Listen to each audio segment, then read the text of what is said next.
Hello বন্ধুরা, আমি আজকে আপনাদের কাছে নিয়ে আসলাম নতুন একটা গল্প। তো গল্পটি শুরু করার আগে অবশ্যই চ্যানেলটি সাবস্ক্রাইব করুন এবং প্রতিদিন এমন গল্প পেতে কমেন্ট করুন।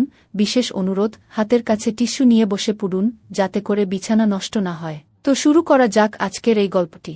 যাকে আমি আমার ভদ্র বাবা মনে করতাম, আমি জানতাম না যে সে একজন কামুকের পূজারী হয়ে উঠবে। আমার তখন হুঁশ উড়ে গিয়েছিল যখন আমার বাবা আমার সামনে এমন একটি শর্ত রাখলেন। হ্যালো বন্ধুরা, আমার নাম ঋতিকা, আমি এখন 21 বছর বয়সী। আমার গায়ের রং ফর্সা এবং আমি দেখতে বেশ সুন্দর। আমি আমার শরীরকে সম্পূর্ণ ফিট রাখি, আমার বডি একদম চমৎকার। আমাদের বাড়িতে বাবা এবং আমার একটি ছোট বোন আছে। আজ থেকে 2 বছর আগে আমার মায়ের মৃত্যু হয়েছিল, তাই আমার বাবা নিজেকে খুব একা অনুভব করতে শুরু করেছিলেন। বাবার একাকিত্ব আমি সহ্য করতে পারছিলাম না, কারণ তিনি খুবই বিষণ্ণ হয়ে পড়েছিলেন, কিন্তু তিনি আমাকে খুব ভালোবাসতেন। আমি বাবাকে খুশি রাখার জন্য সব চেষ্টা করছিলাম। কিছু সময় কেটে গেলে ধীরে ধীরে বাবার স্বভাবে কিছু পরিবর্তন আসতে শুরু করল। এখন বাবা আমার সাথে একজন বন্ধুর মতো থাকতে শুরু করেছিলেন। আমরা একে অপরের সাথে সব কথা শেয়ার করতে শুরু করেছিলাম, কিন্তু জানি না কেন বাবা আমাকে অদ্ভুত দৃষ্টিতে দেখতেন। একদিন জানি না বাবার মাথায় কি চলছিল, তিনি আমাকে বললেন, ঋতিকা, তোমার কি কোনো বয়ফ্রেন্ড আছে? আমি একদম ঘাবড়ে গেলাম যে বাবা এমন কথা কেন বলছেন, কিন্তু আমি বাবাকে না বলে উত্তর দিলাম যে আমার কোনো বয়ফ্রেন্ড নেই। তিনি আমাকে বলতে লাগলেন, ঋতিকা, তুমি আমার কাছে খুব সুন্দর লাগো, ঠিক যেমন তোমার মা দেখতে ছিল। এখন আমি তোমার সাথে যে অনুভূতি পাই তা যেমন তোমার মায়ের সাথে পেতাম। বাবার এই সব কথা শুনে আমার হুঁশ উড়ে গিয়েছিল। এমন সময় সেখানে আমার ছোট বোন চলে এল এবং বাবাকে কোনো কাজের জন্য মার্কেটে নিয়ে চলে গেল। আমি বাবার সেই কথা শুনে হতবাক হয়ে গিয়েছিলাম। এখন ধীরে ধীরে আমি বাবার দৃষ্টি পড়তে শুরু করেছিলাম। এইসব ভাবতে ভাবতে কখন যে আমার চোখে ঘুম এসে গেল আমি টেরও পাইনি। যখন আমি উঠলাম তখন দেখলাম বেশ অন্ধকার হয়ে গেছে এবং বাড়িতে কেউ নেই। সম্ভবত বাবা এবং আমার ছোট বোন এখনও মার্কেট থেকে ফেরেনি। তারপর আমি বাথরুমে গিয়ে গোসল করতে লাগলাম। এমন সময় বাবা এবং আমার বোন মার্কেট থেকে ফিরে এল। আমি তাদের কাছে গিয়ে কথা বলতে লাগলাম। তারপর বাবা বাইরে কোনো কাজে চলে গেলেন এবং আমি বাড়ির কাজ করতে লাগলাম। আমি সারাদিন বাবার কথা ভাবছিলাম যে তিনি আমাকে এমন কেন বললেন। এমন সময় আমার একটি সখী আমার কাছে এসে বলল, আরে ঋতিকা, তুমি কি ভাবছ? এতে আমি বললাম, না কবিতা, আমি তো কিছুই ভাবছি না। তারপর আমি তাকে জিজ্ঞাসা করলাম, কবিতা, কেউ কি অনলাইনে টাকা কামানোর উপায় বলতে পারবে? কিভাবে টাকা কামানো যায়? কারণ আমি চাইছিলাম যে আমি নিজে টাকা কামাই। এখন তো আমার পড়াশোনাও শেষ হতে চলেছে। কবিতা আমাকে রাগের দৃষ্টিতে দেখে বলল, আরে চল, আমাদের জন্য টাকা কামানো তো সাধারণ কথা। তারপর আমরা দুজনেই নিজ নিজ বাড়ির দিকে রওনা দিলাম, কারণ আমাদের কলেজের ক্লাস শেষ হয়ে গিয়েছিল। আমার সখী তার বাড়ির দিকে যাচ্ছিল এবং আমি আমার বাড়ির দিকে যাচ্ছিলাম। এমন সময় রাস্তায় আমি আমার বাবাকে দেখলাম। তাকে দেখে আমি একদম চমকে গেলাম। বাবা তার সাথে অন্য একজন মহিলাকে নিয়ে ঘুরছিলেন এবং তাকে শপিং করাচ্ছিলেন। পরে আমি দেখলাম তারা কোনো হোটেলের দিকে যাচ্ছেন। আমার তাদের উপর প্রচণ্ড রাগ হচ্ছিল যে বাবা কিভাবে এমন কোনো অপরিচিত মহিলাকে নিয়ে মার্কেটে ঘুরছেন এবং তার সব টাকা নষ্ট করছেন। তারপর আমি সেই রাগেই বাড়ি চলে এলাম এবং বাবার ফিরে আসার অপেক্ষা করতে লাগলাম। আমি আমার ছোট বোনকে কোনো কথা বলিনি যাতে তার মনে আমাদের বাবার প্রতি কোনো খারাপ ধারণা না আসে।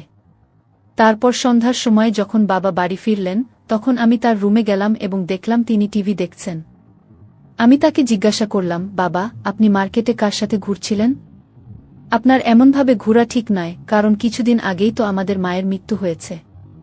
লোকেরা কি ভাববে? বাবা বললেন, না ঋতিকা, আমি ঘুরব। আমার কারো পরোয়া নেই। তার সাথে ঘুরতে আমার বেশ মজা লাগে এবং আমার জন্য এটাই ঠিক। এখন না ঘুরলে কখন ঘুরব? তিনি আমাকে রাগ করে বলছিলেন।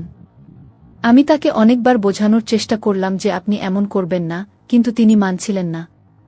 আমার অনেক চেষ্টার পর তিনি বললেন, ঠিক আছে, তার সাথে আর ঘুরব না, কিন্তু আমারও একটি শর্ত আছে। যদি তুমি তা পূরণ করো তবে আমি তার সাথে থাকাও ছেড়ে দেব। আমি বললাম, হ্যাঁ, বলুন কি শর্ত? বাবা তৎক্ষণাৎ বললেন, যেভাবে সে আমার সাথে ঘুরে, আজ থেকে তুমি আমার সাথে ঘুরবে এবং আমার প্রয়োজনও পূরণ করবে। আমি তাকে বললাম, না, এটা হতে পারে না। আমি কেন এমন করে আপনার সাথে ঘুরতে যাব? তখন বাবা বললেন, তাহলে ঠিক আছে, আমাকে বোঝাতে হবে না। আমি যা করছি তুমি আমাকে বলো না। তারপর আমি বললাম, চলো ঠিক আছে, সন্ধ্যায় ভেবে বলবো। এতটা বলে আমি তার রুম থেকে আমার রুমে চলে এলাম এবং বসে ভাবতে লাগলাম। এখন আমি পুরোপুরি বুঝে ফেলেছি যে আমার বাবা আমার কাছ থেকে কি চান। বাবার কথাগুলো ভেবে ভেবে আমার টেনশন অনেক বেড়ে গিয়েছিল। আমি আজ পর্যন্ত এসব কিছু আশাও করিনি যে আমার বাবাও এমন কিছু করার কথা ভাবতে পারেন। আমার মনে হয়েছিল যে আমার বাবা খুবই ভদ্র মানুষ এবং আমাদের মায়ের মৃত্যুর পর বাবা ভালোভাবে আমাদের দেখাশোনা করবেন এবং আমাদের খারাপ সময়ে আমাদের পাশে থাকবেন। কিন্তু তিনি এখন থেকেই ভুল কাজ করতে শুরু করেছিলেন। এই সব কথা শোনার পর আমি বুঝে ফেলেছিলাম যে আমার বাবা নিজের সাথে সাথে আমাদের জীবনও নষ্ট করে দেবেন।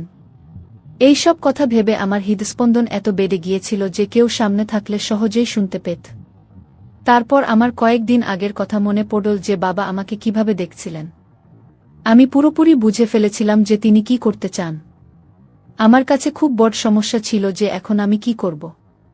যদি আমি হ্যাঁ না বলি তাহলে তিনি সেই মহিলার খাতিরে নিজের সর্বনাশ করবেন এবং আমাদের জীবনও নষ্ট হয়ে যাবে।